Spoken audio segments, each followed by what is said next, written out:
सूरत शिक्षा मंत्री प्रफुल्ल पानशेरिया नहीं करेंगे मतदान।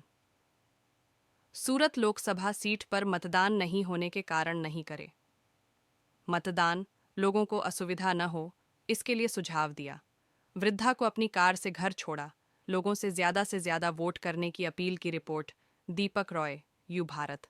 બારડોલી લોકસભામાં કામરેજ વિધાનસભા ક્ષેત્રના સરથાણા વિસ્તારમાં ખૂબ સારી રીતે મતદાન થઈ રહ્યું છે। ઉત્સાહભેર લોકો મતદાન કરી રહ્યા છે અને વધુમાં વધુ લોકો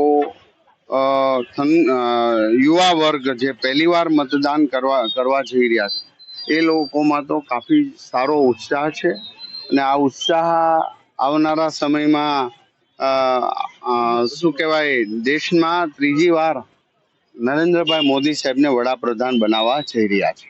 આટલા તાપમાનની અંદર લોકો મતદાન કરી રહ્યા છે એના માટે બિલકુલ વ્યવસ્થા રાખી છે। મારા કાર્યકર્તાઓ, પ્રશાસન, પાણીની વ્યવસ્થા, મેડિકલ, ફૂડ પેકેટથી લઈને બધી જ બાબતોમાં જે સ્વયંસેવકો છે, પોલીસ છે, એના માટેની વ્યવસ્થા છે। પાણીની ખાસ વ્યવસ્થા કરવામાં આવી છે અને બાકીની સ્ટેન્ડ બાય બધી એજન્સીઓ સેવામાં ઊભી રહી છે।